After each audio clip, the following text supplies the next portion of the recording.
Hello and welcome to the Excel Audit Basics course on this channel, or also the course you should do if you want to impress your senior or manager. It is a course specially dedicated to the stuff you will need in audit procedures at a company like a Big 4 company you see here on the right, or another company. And first things first, this isn't like an entry course.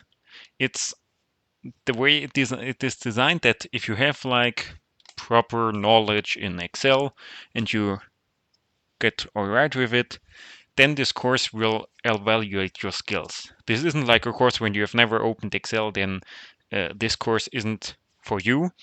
But I have an Excel Basics course that is specially dedicated if you have like never opened Excel and will bring your skills to the level where this Audit Basics course is then taking on and evaluate your skills and help you to then with my basics course and the Audit Basics course, your skills will be all right to do in audit. And also, I will not share the slides, I think, but I will share additional documents, additional preparation stuff, and there's also some exercises that that are going along with this Excel course. So if you want to give them a try, I will also solve them live in this course, and you can also solve them while watching this course to get a little bit of training in. But yeah, that was everything I wanted to say up front. Let's jump right into it. So what we want to cover here, as I've told you, this isn't like a basics course, so like basic stuff like simple functions like the if function or something like it will not be covered in this course. Therefore, there is a basics course. But what we'll do here is shortcuts. Then a little bit of text functions. I will later tell you why the text functions are important even in audit. Then we will do lookup, short about the is functions. Then something with the if-else functions, filter, unique, sort. They could come handy. A little bit of debugging, and then a small teaser I've prepared for some new functions that are out there. First things first, let's talk about shortcuts. So, are shortcuts actually important? Here are some memes. I don't know, I will not explain them, but probably you will laugh, hopefully. And I have to say, shortcuts are important and they are not important. So basically, you don't need them. You can do everything with the mouse, but your work will get more efficient if you know shortcuts. For example, in IB, so in investment banking, sometimes there is junior roles. When you are in your junior role, then your senior comes to you and say, "Oh, I steal your mouse," and you need to do everything in Excel without the mouse. So that's like taking them into cold water, so that they will have better or develop better shortcut skills. And I have to admit, I'm not the best with shortcuts. But I know some shortcuts that I will also tell you that can be quite helpful, and everything else is like the cherry on the cake. And I have to say, if you like shortcut, for example, just give them a try. Knowing shortcuts will never be bad. Not knowing them can be bad. So the most important shortcuts are like the basic shortcuts you also have in standard Office programs like Control-C for copy, Control-X for cut copy, Control-Paste for Control-V for paste. And then, because in Excel we are dealing with like stuff with formulas and with values, if you have like copy like a formula and you want that the formula isn't dynamic, you only want to paste like the value that this formula is resulting, then you can press Control-Shift-V, and this will only paste like the values.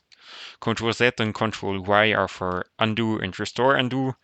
And also, if you don't know it, please watch the basics course when you don't know the dollar signs and how to use them properly. And if you want to put the dollar signs in quite quickly, you can press F F4, and with multiple presses of this button, you can use the different dollar sign non-dynamic modes. I don't know how to phrase it. These are the most important shortcuts. But there are also other important shortcuts. For example, Control A, Control S, Control F, Control A for selection, Control S for saving the file. If you're working with a file, then sometimes it can be quite handy to save it intermediate. Control F for searching, Control H for search and replace. If you want to select an entire column, click Control Space.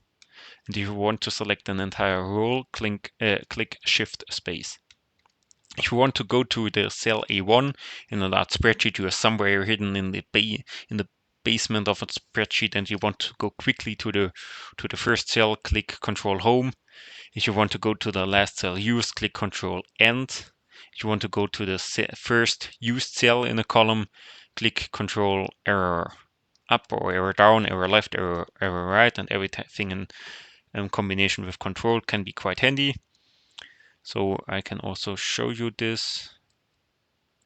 Hopefully, here, for example, I have something in common here. I click Control and the arrow keys to go here, up, left, down, and right. Control A, I can mark everything.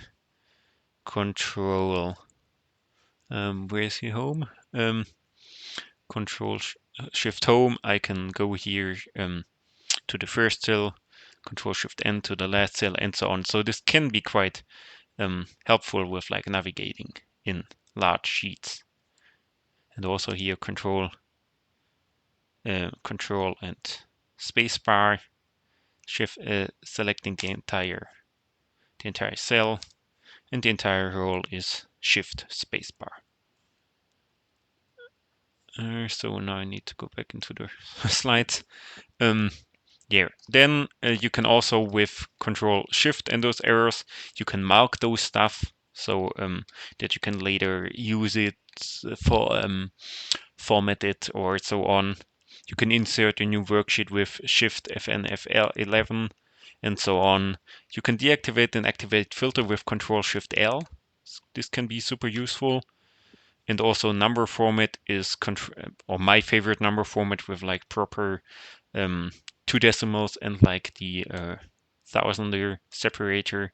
It's like Control explanation mark. Currency with 2 decimal places is Control $sign. Percent without decimal places is Control %, and the formatting menu you can press you can open by pressing Control 1. So let's go, this was the wrong one. Let's go back here.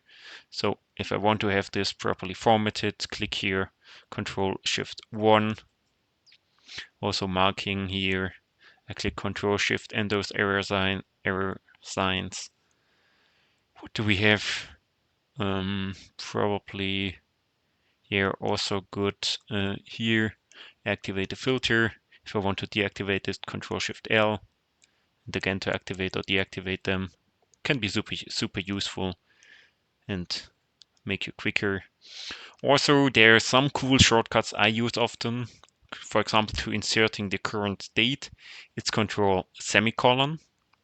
It can be super cool if you have like a table and you need to insert the date quite often. So I at least need to insert the current date quite often.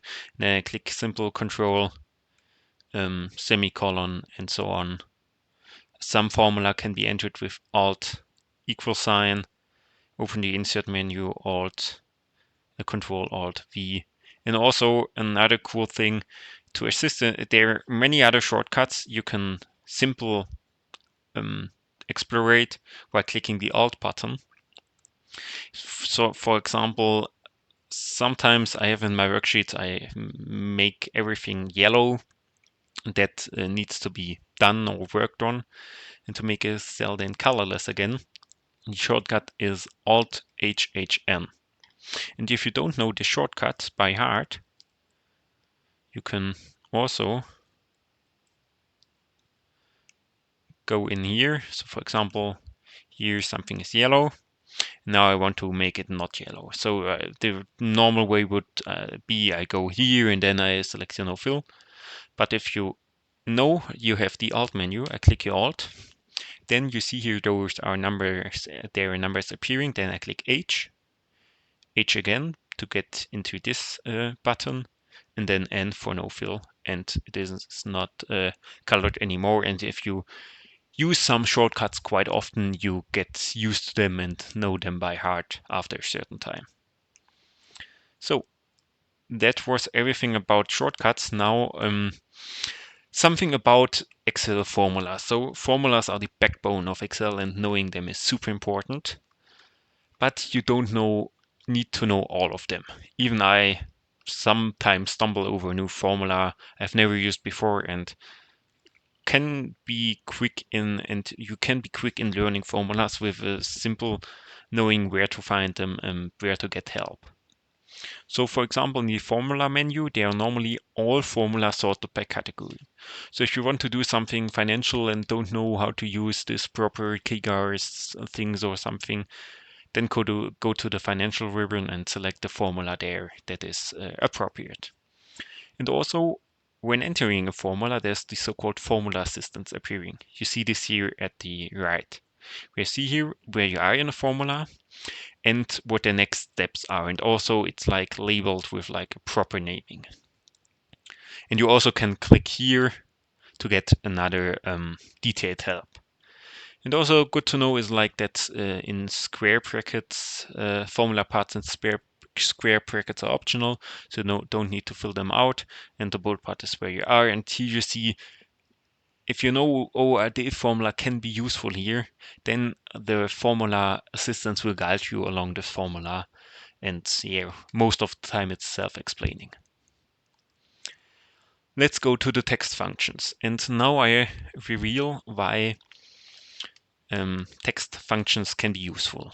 You are not in an publication company or something like that, but you're working also a lot with not only number data but text data. For example, in booking codes, for example, you get a booking voucher or in GL extract from your client, basically out of an SAP or an Oracle system or something like that. And then there is like the we will later do an exercise with this, and then there's the account code, but the account code is like a number, and then there's the account description, and you want to search based on the first 5 numbers of the account description or something like that, and therefore you need to be able to handle text properly, and therefore those text functions are important. So I've also got some questions from colleagues about how to do text stuff. And I also was on a client and I had to do a lot of data cleanup because the team on the prior year didn't know how to use text functions properly and did some things manual that could be automated when knowing proper text functions. Therefore, this part of the course is for. So there are a lot of text functions. You do not know to know all of them, but everything can be quite handy. For example, the substitute function. The substitute function is for replacing a specific text with something new. For example, I use it often to replace a certain word with another word, or to replace like spaces with nothing or something like this. And it's simple, like you have a text or a reference to a text. Then you type in the text you want to replace, and the new text you want to replace the old text with. Simple. The search function is for searching a text within a text. So for example, I want to search a text or it could be even a simple character in another text, and then the search function will return the first occurrence of the text in like characters. So for example, you have like the word Deloitte, and you want to find the E in it. Then you make a search, you want to find E within Deloitte, and then the number is appearing, which is the X character in which E is in Deloitte. Deloitte fifth character or something here. So can be useful sometimes, especially in combination with other stuff. Then there's the length function. The length function is returning the total number of characters in a character string, or in like something in B1 there's, for example, text, and then B1 will then hand out the number of total characters, including spaces in B1. Left is giving you x or n characters from the left. The rest is like throwing to the bin. For example, here left of Microsoft Office and then 10 characters will hand out Microsoft and also the space here. And left 4 will for Microsoft will give you the first 4 characters of this text. Right is doing the same, but from right, the rest is thrown to the bin. So for example, in this text, the last 10 characters or the last 3 characters, or no, 4 characters, sorry. The mid function is returning a certain number of characters, but starting from a specific position. So for example, you want to have the first 4 characters, and it's every time going from left, of course, because in most states, most countries, you read from left to right. So in this case, yeah, we have the text. Oh, this is not English, but yeah, the headers need to be in English then. Oh, I need to fix that. So in this case, here 4 characters from the fourth character on is like here the space and then int, because we're starting at the 4th character, and then 4, 5, 6, 7. These are the character numbers that will then be the result. So here are some newer functions. They are in Excel since, I don't know if it's like 2 years or something like that. They are called text before and text after, and they do something quite easier that was done then before, more complicated with a like a combination of other formulas, and they do what their name says. So text before returns a text before a certain character. So here returns the text before this first space is appearing in the text in A2.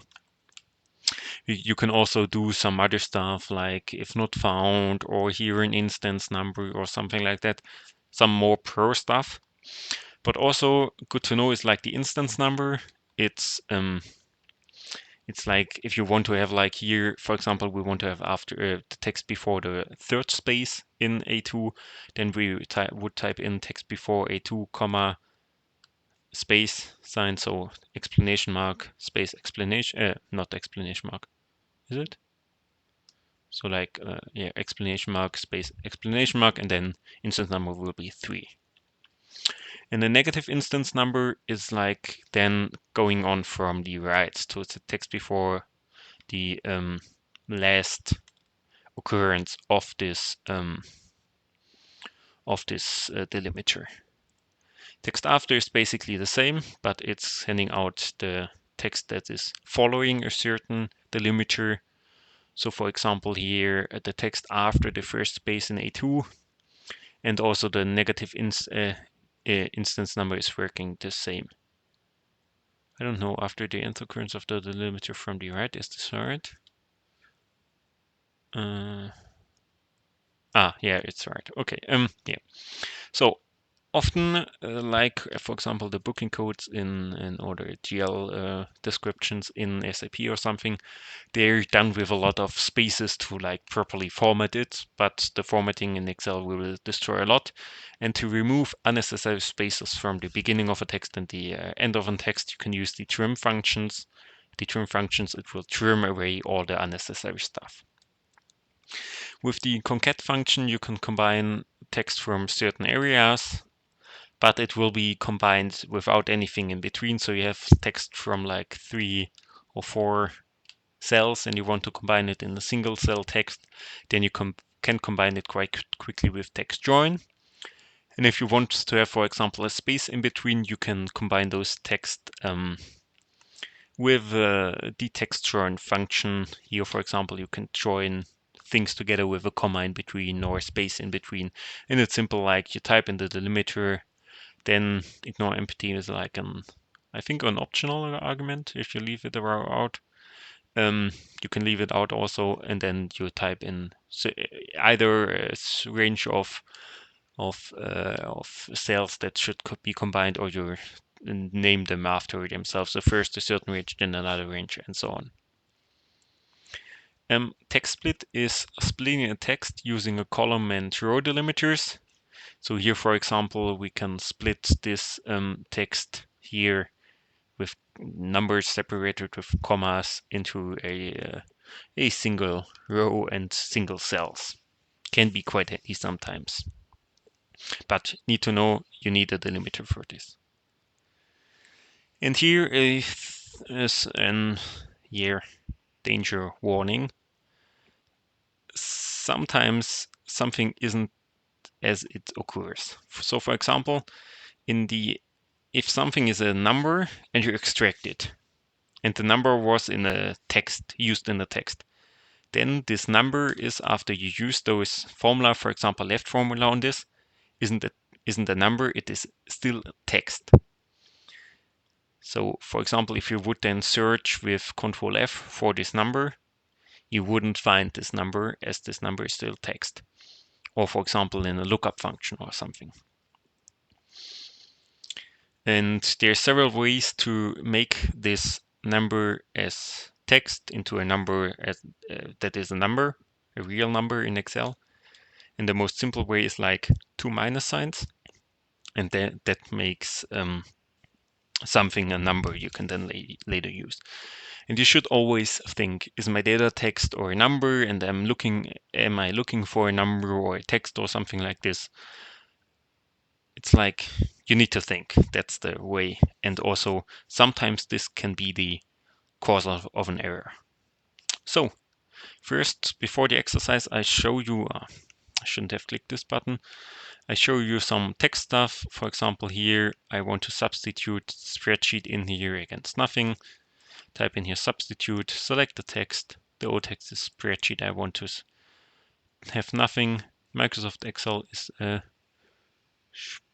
spreadsheet. Old text should be spreadsheet. I should write it properly. Now here we go. I want to search the occurrence of macOS in the Microsoft article here. So I want to find macOS in this text here. It's on the 77th occurrence here. The length of this word. I want to have left 4 characters. I want to have the last 4 characters. And I want to have 4 characters from the 4th character on. 4 characters, yeah, Rosso. Could be like an Italian racing team. So text before the point, because here there are like several sentences in it. What is happening here? Text before.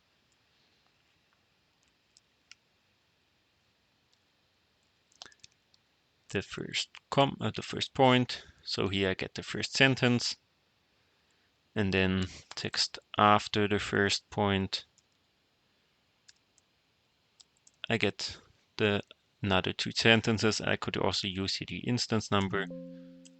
The instance number to get like the last sentence, because there are only 3 sentences in it. Here we have like macOS, but there are a lot of unnecessary spaces in, and with the trim function,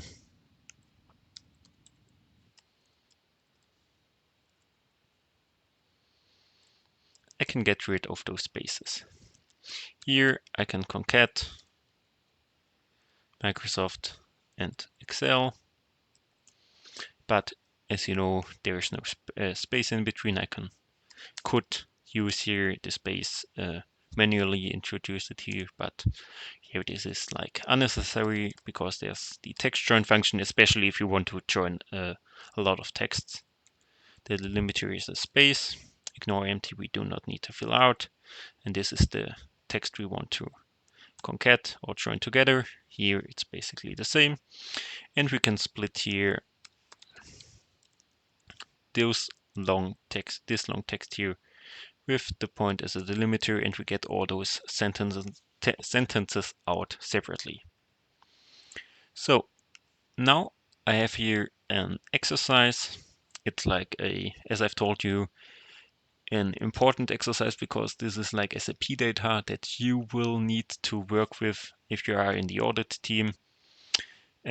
Everything,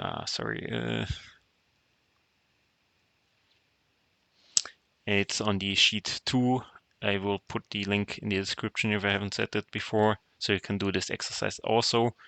And then please pause this video at this instance so that you can do this exercise, because in a few seconds I will do a run through to this exercise.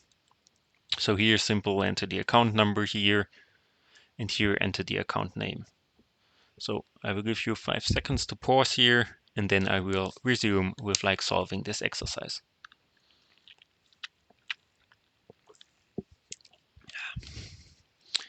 So here I am with this exercise. So here I want to enter the account number only if the beginning is also a number. So text before trim.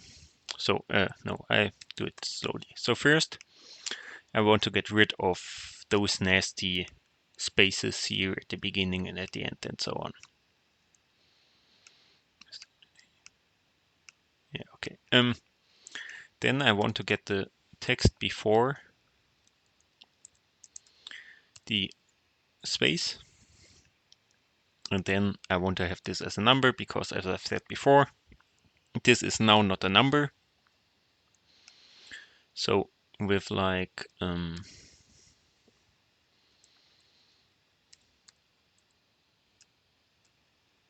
I couldn't find this number now because it's basically hidden for Excel in this case. And then I make it a real number. And now for the real values, I could find it then. So sorry, would this work now? Contrary values? Oh, it would work also before, but for example, lookup wouldn't work. So now we have here our numbers. I can track it down. We have here a few if errors, and if you know the if error function, I will not teach here. Then you could make this nothing, and also track it down, and you would have solved this formula. I don't know why steering is nothing. I will adjust it for your exercise. This is still wrong. Okay. I need to follow up on this in your thing. It will be all right, and this is also as it should be. So no worries on this side. Give me 1 sec. Okay, I'm back and I found out the cause for this because I've like de-anonymized this data because it's real data. It was real data, and I haven't done it in the solution sheet that is linked to it. But now you see this formula will work here. So now we should enter the account name without the account number if the thing is starting with a number and not an asterisk. So here I want to have written here deferred taxes year 1 as the account description here, but not for those stuff that is here. Yeah. This should be also further here. Okay, now first trim this stuff. Then we want to do something if the first character isn't an asterisk. So if left from here the first character is not an asterisk, then we do something, otherwise we put in there nothing. And here we want to have a text after day space. Now we can track this down for everything and it's solved, and we have like here properly formatted our numbers and our account descriptions. We can then later on work in a lead sheet or something like this. It's super useful work you will need in your audit career. So let's go to the lookups. And first I start with with a first quote. I've quoted myself. VLOOKUP and HLOOKUP are no longer needed. With XLOOKUP you can do anything you could do before and even more. So here are some memes. You should be ashamed of using VLOOKUP, still using VLOOKUP, or going to retiring. There's also war. Index match can be sometimes useful. I also use sometimes some sort of index match. For example, for two-dimensional lookups. I have also a whole video about two-dimensional lookups on my channel if it's interesting for you. XLOOKUP is predominant. It will defeat you. And here we are. So I will simply tell you about two functions, the XLOOKUP function and the XMatch function. If you need to input search criteria, text is always inputted in quotation marks, or not expression marks, sorry for that. And only for direct entry into the formula, not when the text is in the reference cell. Numbers should be inputted directly as a number, but as I've told you before, check if your text you're searching on is a number or text, and then input the number directly as a number. If you search in numbers, if you search in text as a number, input it in quotation marks. And you can do something like greater than or less than or equal than with the optional criteria. Unequal does not work with XLOOKUP or XMatch. Sorry for that. So why is VLOOKUP dangerous? So VLOOKUP is dangerous because your search criterion needs to be in the first column, so it's unflexible. You can only search vertically. For horizontally, you need to use the HLOOKUP, so it's also inflexible. The default setting for VLOOKUP is an appropriate match. And also, sometimes if the criteria you're searching on is in the text, you will get another output even if it's in because of this approximate match. It's super dangerous. Larger or equal or smaller equal is not possible. And you have a hard-coded column number for the return column, which is also super dangerous if you add there afterwards some stuff. And the XLOOKUP does not have any of those problems. And therefore I'm here on like a mission to promote the XLOOKUP. I've only used the VLOOKUP, I think, twice in the last 5 years, and in both cases it was like for an challenge. So like in one challenge it was a few characters shorter to use the VLOOKUP, and the example or the challenge was to have like the shortest formula. And in the other it was like a competition where it was on speed, and the VLOOKUP was there a few inches of a second faster. And I needed to do this for multiple occurrences, so it was like faster than a few inches of a second. So nothing to use, and otherwise I've never used it. So use the XLOOKUP and not the VLOOKUP. So what does the XLOOKUP do? It searches in a range and returns the element that corresponds from the first match found from another range.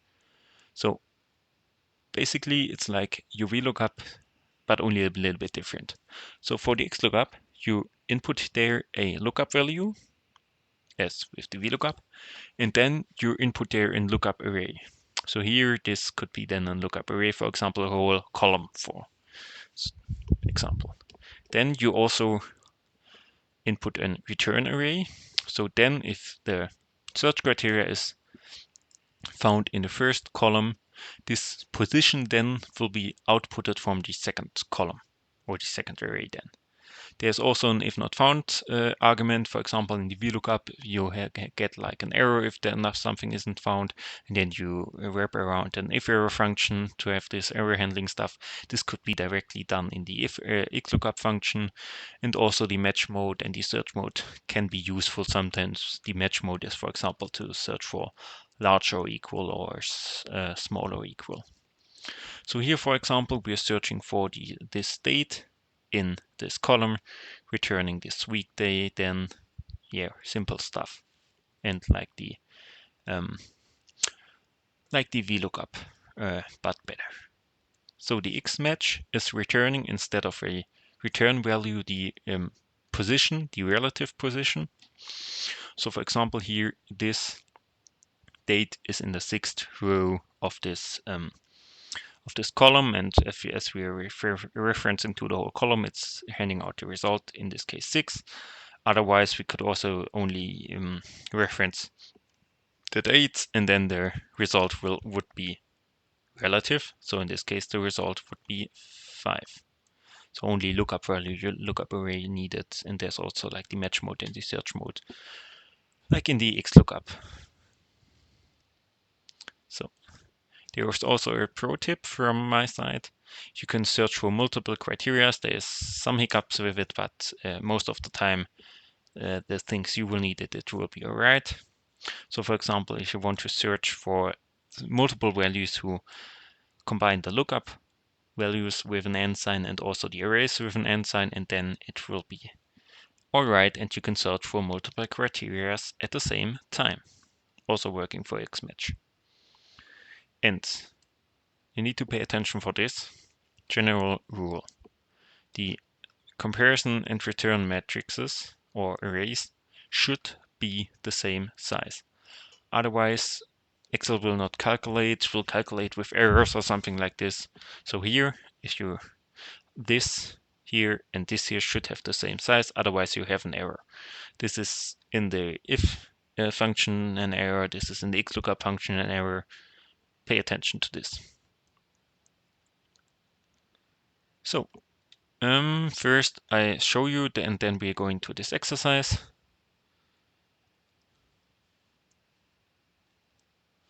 General example. So here I have some data we will also work later on. For example, I want to look up for the sales of Amazon. Simple, I type in here a reference the cell. Then this is the lookup array for the companies, and then returning this here, the sales. Simple stuff. And this is dynamic. If you want to search then later for another company, for example, for Alphabet, it's dynamic, as I've said. Also, I can look for the first company out of Japan. And you should pay attention to this. If you use the XLOOKUP functions, it is sometimes better to not reference the whole column, but reference only like there was something there's data on. It will be better with the so-called trim range stuff that will come out in a few months, hopefully. It's in the beta channel currently, but yeah, it will be more performing if you only reference, especially in your large data set, some stuff here. Searching for Japan here, if it's found, then output is here. And Toyota is the first, and I think also on this shortlist the only company. We can also search for a certain value. In this case, this value will not appear here. Yes, because it is not in here, exactly in here, then we could handle this error output, and otherwise also our match mode is there. We can use, for example, for the next larger item. I need to type in here something. Next larger item.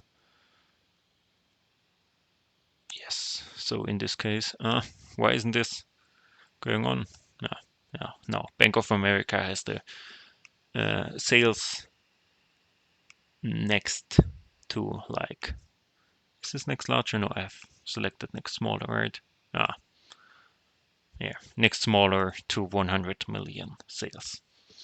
We can also have like the position of what row. The Agricultural Bank of China is in this list.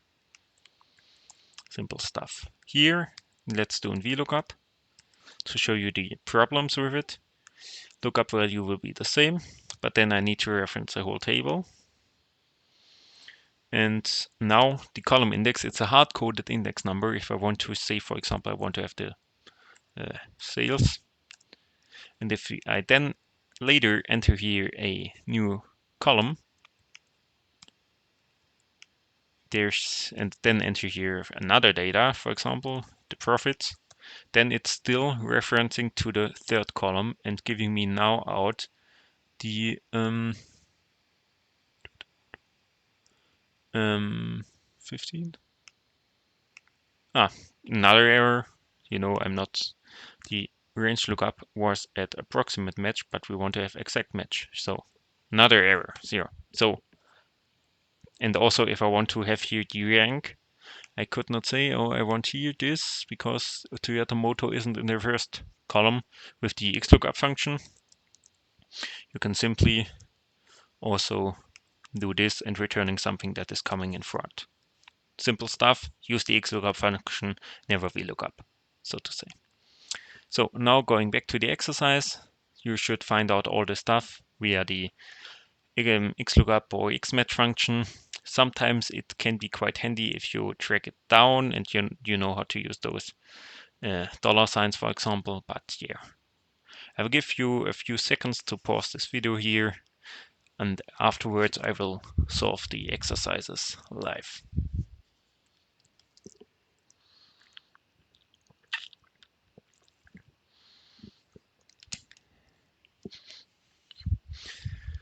So let's go into the exercises. So here we have a lot of data. In this case, these are 2000 rows of the fortune. It's the fortune list I've got somewhere. So we want to have the sales of those companies. You can do this with one XLOOKUP function. XLOOKUP for the name, in the name column, returning the sales. Sorry, it wasn't properly long enough, so this was like done with this hash. Then I can track it down. It's also basic stuff for the profits, company name, name column, profits column, drag it down. This was too wide. And here market value, XLOOKUP for the company, in company name, returning the market value. Too valuable. And you see here everything solved. Now this is a little bit more advanced because we need to use the optional arguments. We want to have the name of the last company from Australia. So we do an XLOOKUP for Australia in the country column, returning the name. Now we're going here to the search mode because normally we are searching from first to last, but now we want to search from last to first. And the last company from Australia is Ampol. I don't know where it is here, 1977.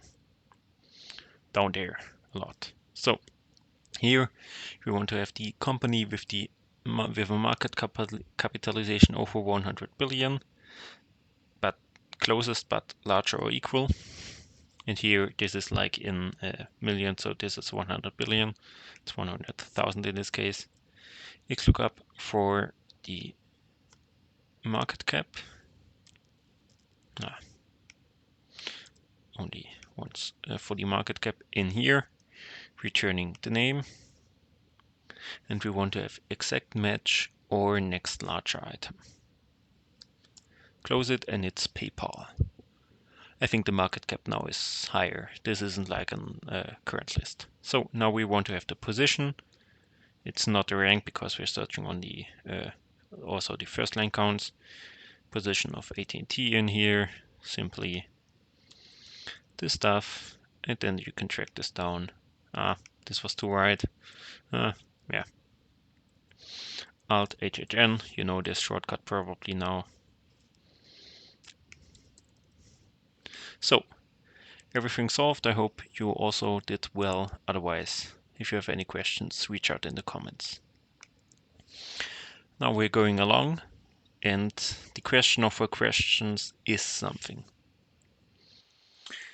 And the is functions can be quite handy because we're asking is something, but you don't need all of them. The only thing you will probably need is number. And this is asking is a value a number. And you might ask now, why do I need this function? And I experienced this, that often you only want to know is something in a list. For example, I have here a certain invoice numbers, and I want to have a list from like a month prior, and I want to know if those invoices were settled and aren't in the other list. And then I need to find out, is something in another list? Is this invoice number still in the other, is still not cleared? And therefore we use a combination of is number and xmatch. Because if you want to determine if something is in a list, it's simple, use xmatch and is number, because xmatch is sending out an error if this isn't found, and if it is found, it's a number. And the is number function makes everything that is an error to false and everything that is a number to true. Then you can simply say, is this inside? And you only need those 4 arguments here, so lookup value and the lookup array, and those 2 functions nested in each other. And then you can further process this true and false argument in an if function or something like this. So here we are asking, is a 400 in this list? It isn't, but 73 is here. Then the xmatch function for 400 will hand out an error, which is then transformed by the isNumber function into false. And here the 73, there's handout number, depending on if we're like referencing the whole column or only a part of it. It's like a number. In this case, it would be like 9 or 8. No, 8. And then isNumber saying is 8 a number? It's yes, and therefore the result will be true. Super useful sometimes, and simple, the combination of 2 formulas that can spare you a lot of time if you otherwise would search it. But also pay attention, is something a number or a number stored as text, as we have talked before a lot. So now we're talking about the ifs function, and those are basically 2 functions. There are other ifs functions, but only those 2 you will need. So basically it's the SUMIFS function. It is summing up values from a range that meets certain criteria. So for example, if we want to sum all positive values, we first need here the sum range, then the criteria range, and then and criteria. In this case, we want to have larger as 0, and larger as 0 is here. This 0 with a larger sign in brackets. Sorry, I quickly need to check something. Yeah, this formula, sorry, I searched for this.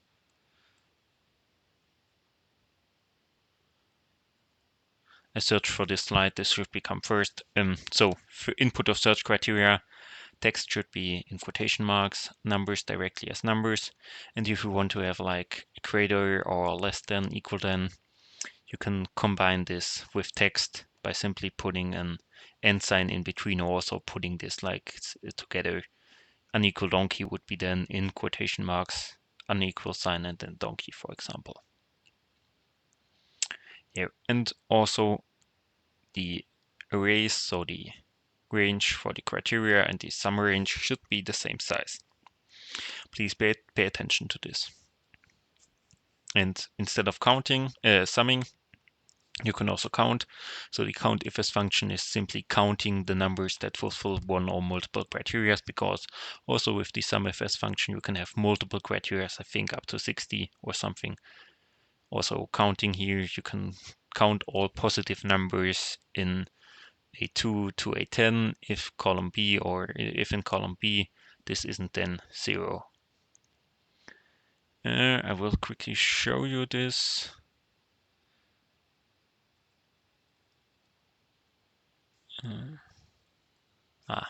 Not this. General slide here. So this is like the is thing. Here is a the number equals is number. Yes, if you want to do this, then make this a number, write in minus minus here. This make also true and false values to numbers.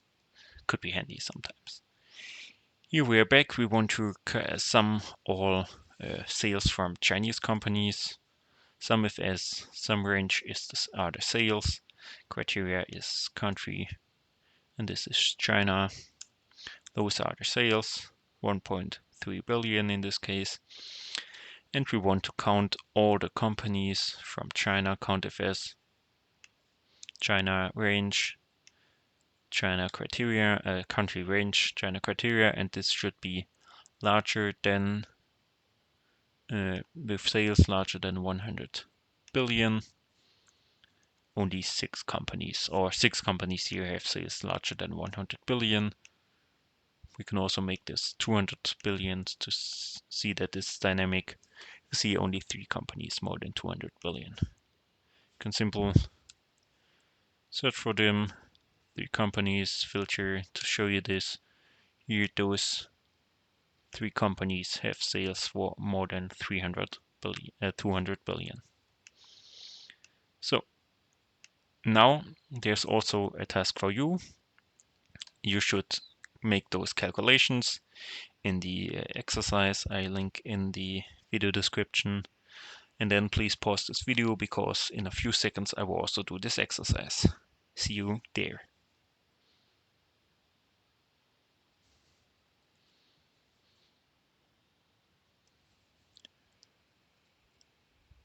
So here we are back with our data set. In this case, it's quite a long data set. Here we want to sum all the negative profits. So sum if s. This is the sum range. Our criteria range is the same. And we want to sum the negative, so smaller than 0. Done 1.9 billion, nearly 2 billion negative profits. That's a lot. We want to have the total profits of German companies. In this case, they're from the country Germany, not German. Sum if s, sum other profits. We want to sum the profits if the criteria range country is Germany. Done, not a lot, unfortunately. Sum the profits of Japanese companies with a market cap of over 100 billion. That's quite something. So sum if s, sum of profits from Japanese companies with a market cap over 100 billion. Done. This should be also aligned. The number of German companies. Count if s. Criteria range is given here. Criteria is Germany, 52 out of 2,000. It's like 2.5%. Is it? Yeah, I think. Number of companies with negative earnings. No, it should be 5%.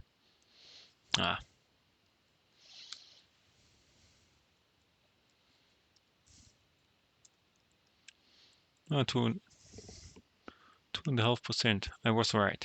Sometimes my head isn't that. Count if s. Companies with negative earnings, so negative profits, smaller than 0. 122 out of 2,000 with negative profits on this list. And number of German companies with negative earnings. Count if s. Multiple criteria in this case. Criteria range country. And criteria profits smaller than 0. Only 2 companies out of Germany are unprofitable. That's a good sign. So now I am talking about a few functions. They are a little bit mixed up, but can be quite handy. The filter function, the unique function, and the sort function. There are a lot of other functions around them, but we don't have all the time in this course. And as I've told you, I have also other courses on this channel where we cover some or all of those additional functions. Feel free to reach out and check them out.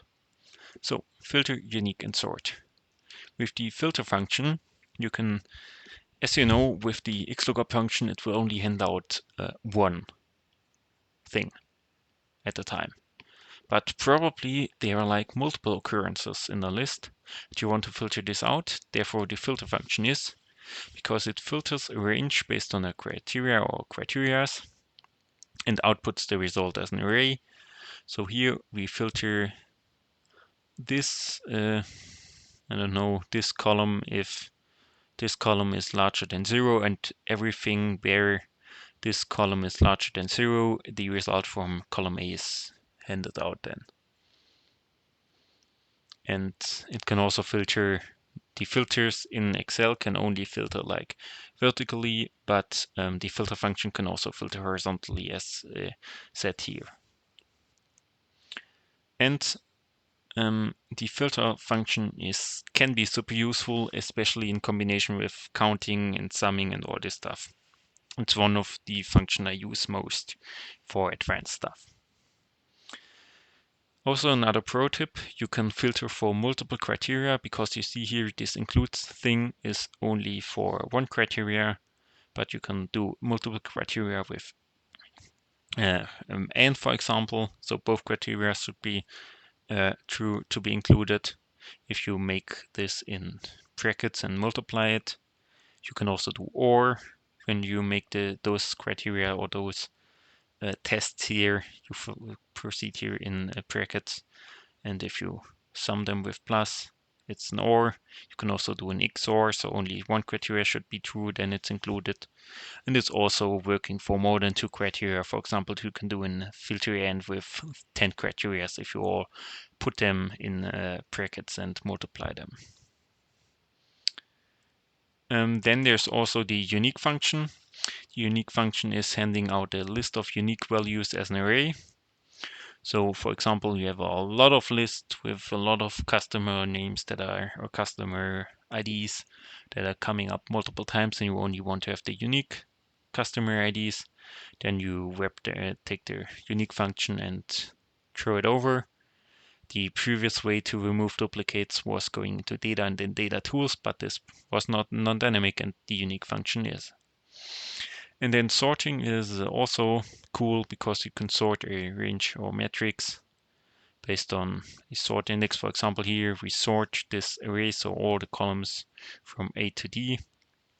After the second column in, I don't know if one is ascending or descending. I don't know. Excel will help you with this. Ascending. All right, here it's certain. Yeah. And the advantage, this is dynamic and therefore combinable. For example, you have here filter function and then you sort it afterwards. You can use this in one single formula. So now our exercise. Total the net price for all customers, so by unique customer ID, but only for postings in quarter 3 and 4. Then sort it in descending order by revenue. This is the next and last exercise for this course. Feel free to pause this video at this time to do this exercise. Otherwise, I will do this exercise for you or show it how to solve it in a few seconds.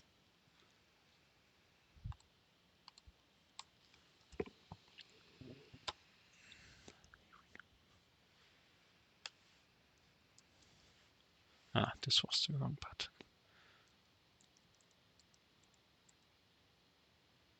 button. Okay, I could also show you here some stuff before. Sorry to interrupt you here. For example, you can filter those characters if this number is larger than 10, and it will hand out all those characters. If you want then only to have the unique characters of this list, these are the unique characters, and if you sort them then afterwards you could do this also. So simple stuff. Sorry, now you can proceed with the exercise. Sorry for that. I forgot about this.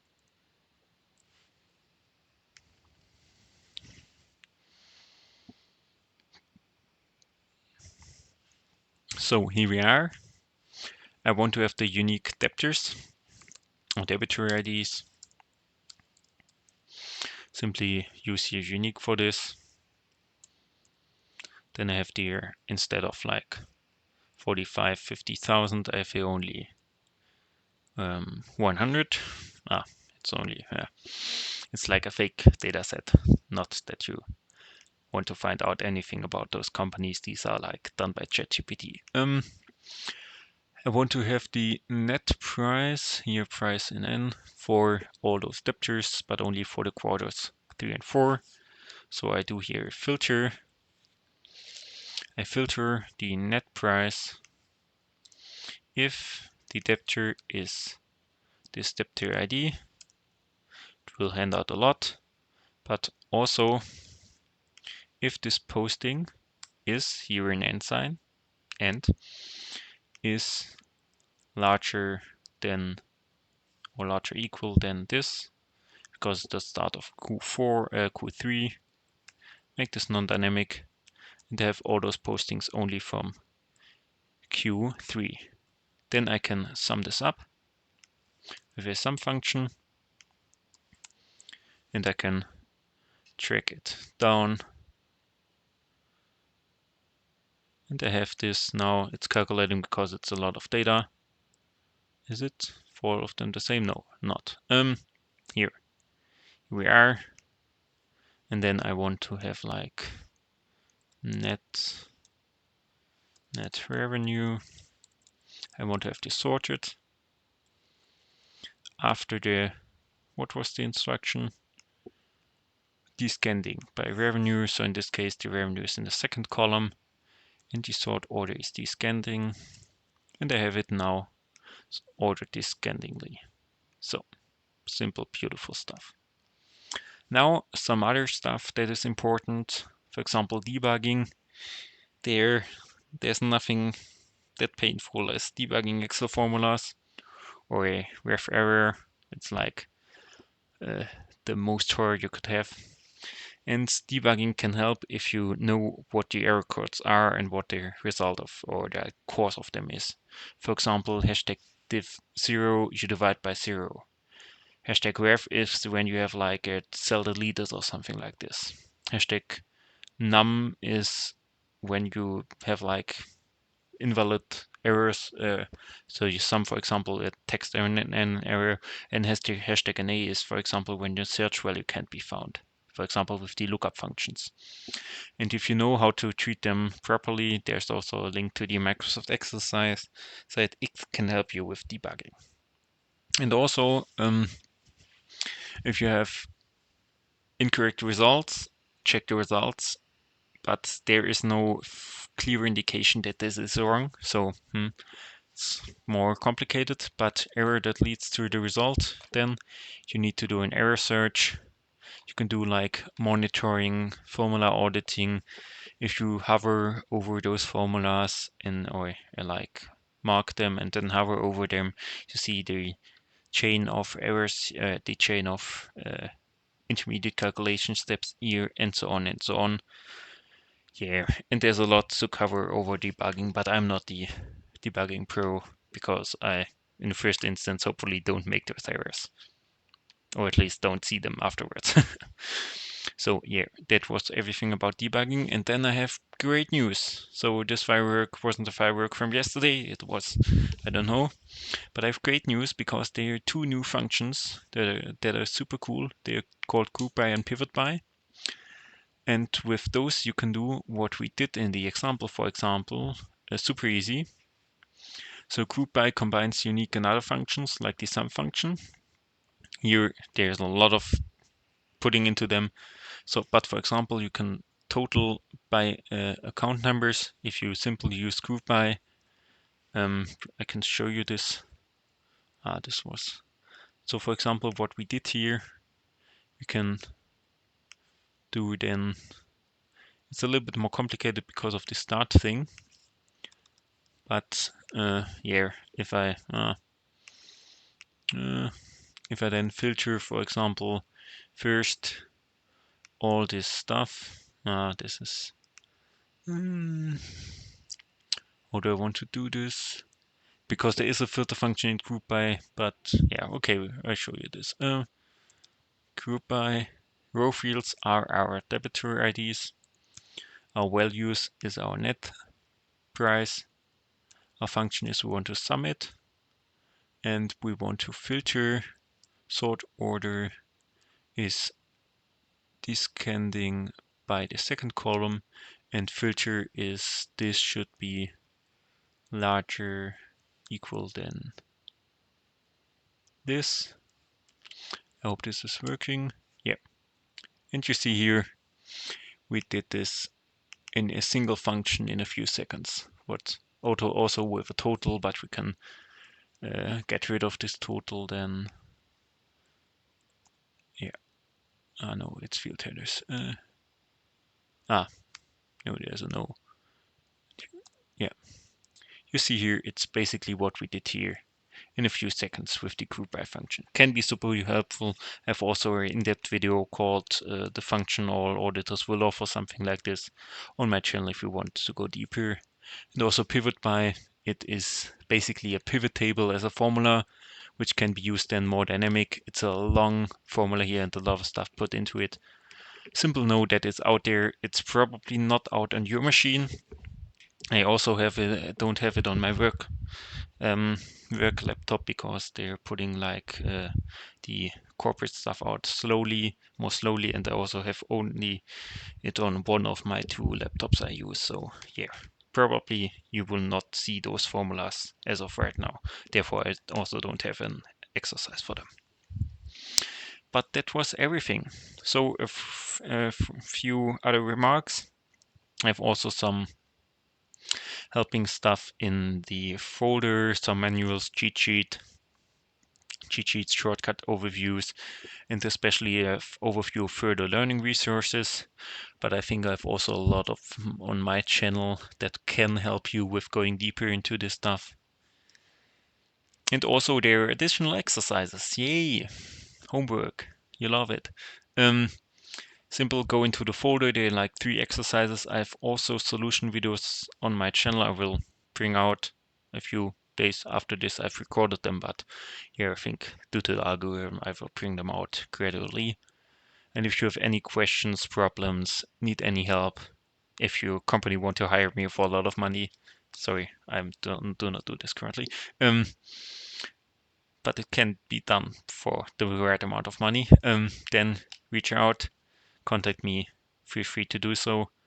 And otherwise, connect on LinkedIn if you want. And yeah, happy busy season. I hope this Excel course will help you with it. See you. Thank you for your attention. Bye.